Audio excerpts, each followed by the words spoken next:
Hello, it is Fixvirus Show number.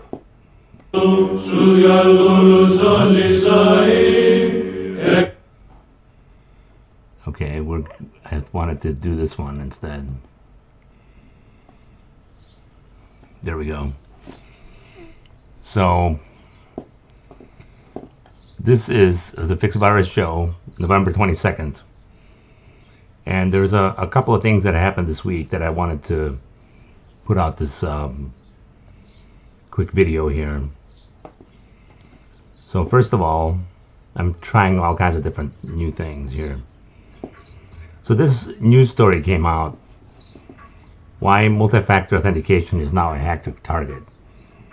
I don't know if you know this, but multi-factor authentication, two-factor authentication, is given out as a big safeguard into your security, cybersecurity. So now, of course, there we go. We hear the bells. Those are my favorite bells. That's why I wanted to put them up. Okay. That's what you do in the morning on the monasteries.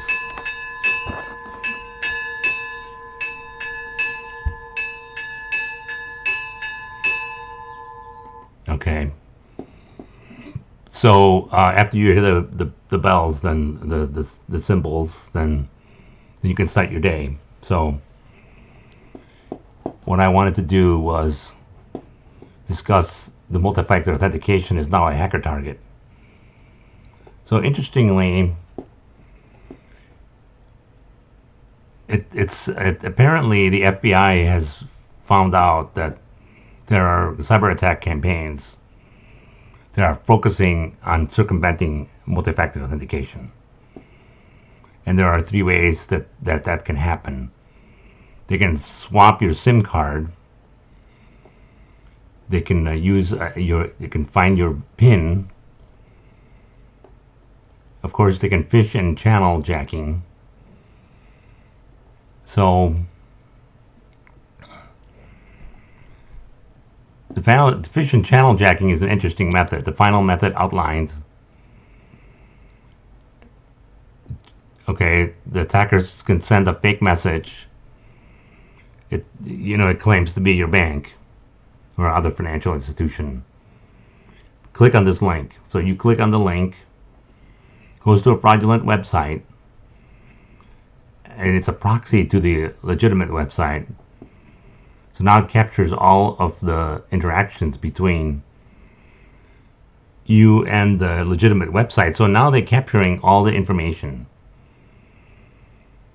So, for example, if they need information to steal your multi-factor authentication, that's how they're doing it. First, they have to catch you with a phishing attempt, and then they will take your MFA by, since you're using their server to access the bank, the financial institution, they know all of the information that you typed in. Even though it works, it's doing what you wanted it to do, but the hacker learns what you input, your password, all those question and answers that the bank asks.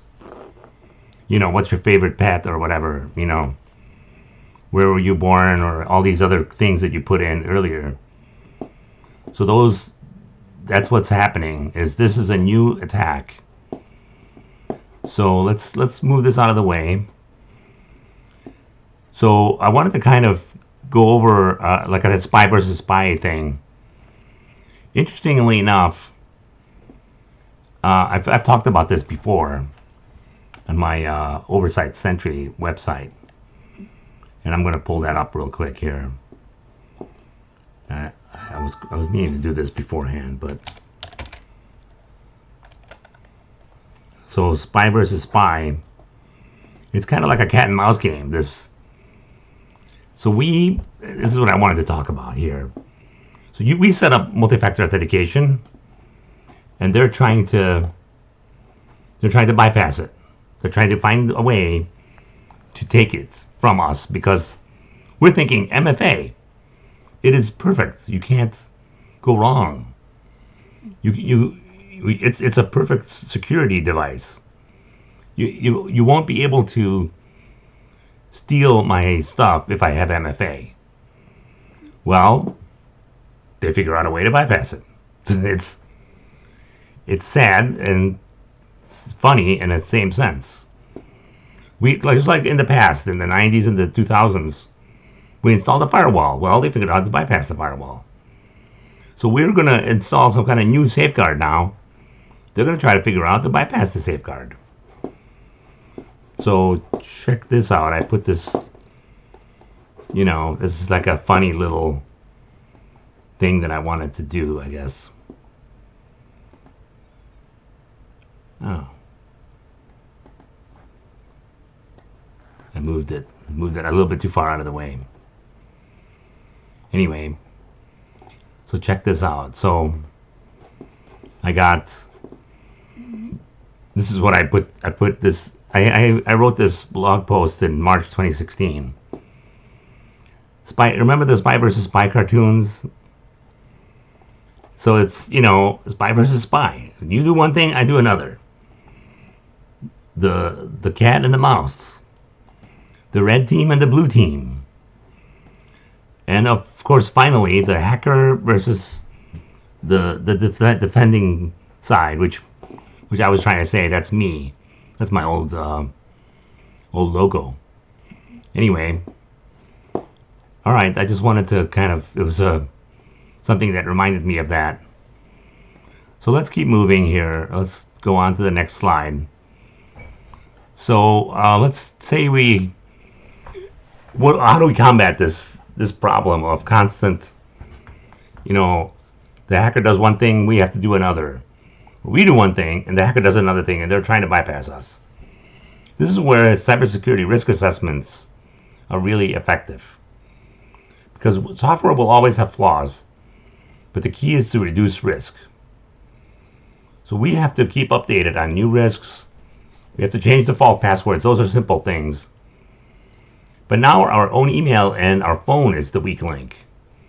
Why is that the weak link? Because if it can be taken over, then your cyber life is gone.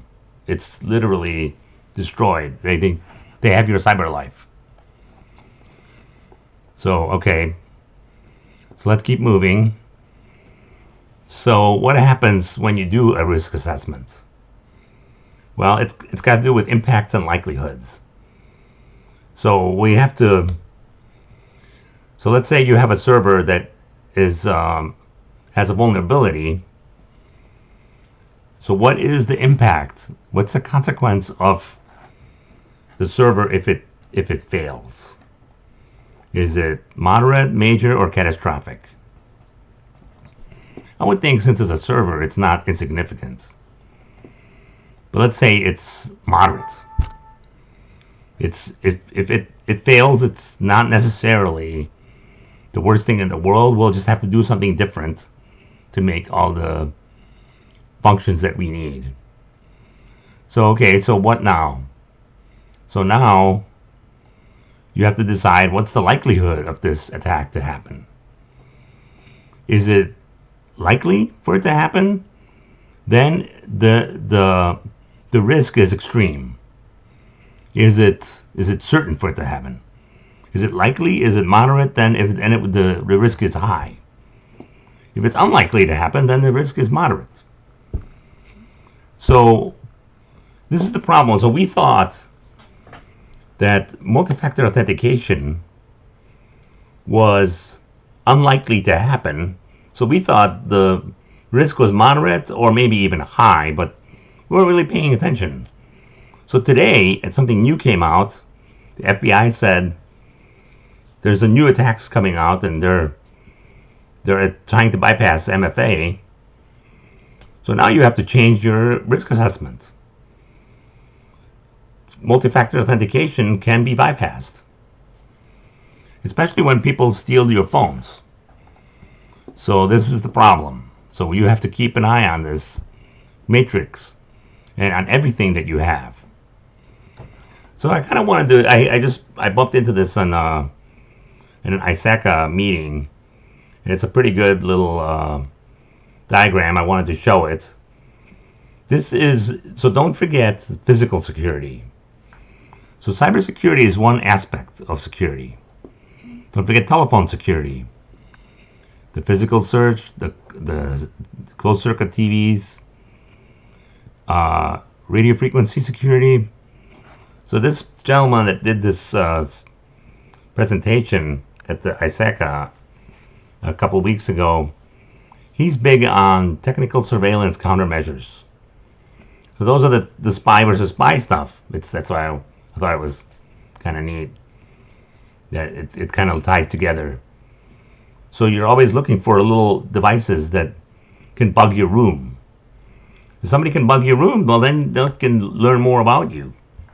It's all part of the way to defend and a way to attack you. So keep in mind all of these things. You don't have to keep it as a high likelihood, but you have to keep in mind, because maybe it's a moderate likelihood. Maybe it isn't. Maybe it is a high. So it all depends on what you're talking about, how important your information is. What are you trying to defend? So you have to have a layered approach to your defense. So I wanted to keep going and talk about maybe some actions that can reduce your risk. So we discussed this before, but I wanted to reiterate. You got to update your software as much as possible. Perform consistent backups. Change your default passwords. In fact, you should change your passwords periodically. And here's where it's important. Spend as much money as is reasonable depending on what you're defending on defensive software, antivirus firewall, security mail gateway, web application firewalls. And this will help you with your compliance. So compliance, you can say you're compliant and still not completely secure. It's just the way the life works. I wanted to show you a unique phishing attack that came in to me. Now notice this attack that the FBI noticed is another way to attack us using phishing methods. So if you look at this was a email that said AT&T customer care.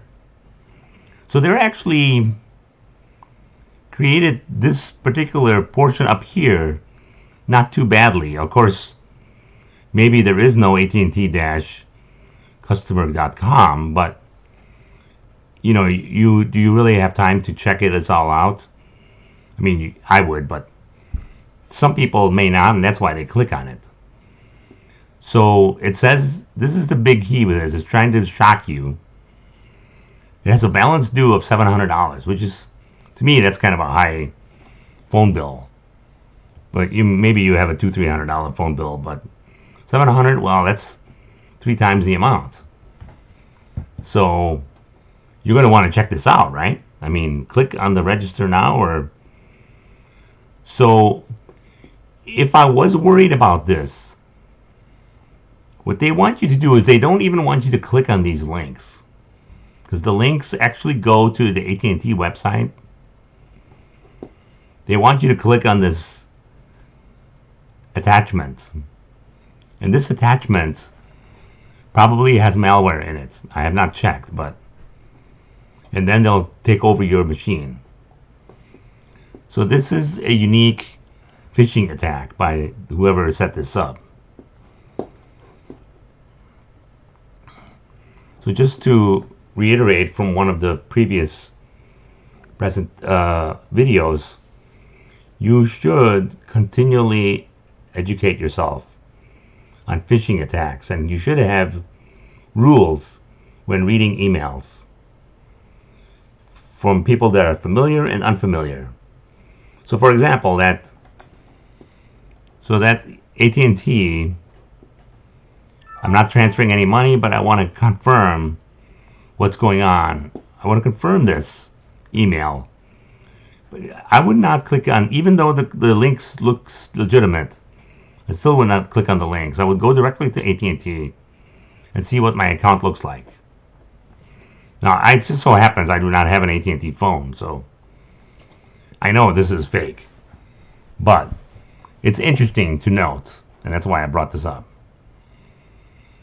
Well, I think that I wanted to keep this as short as possible, and I would like for you to click on the like button if you like this. If you want, go on my website, oversightsentry.com, and I can help you with your risk assessment or other cybersecurity needs. Thank you very much.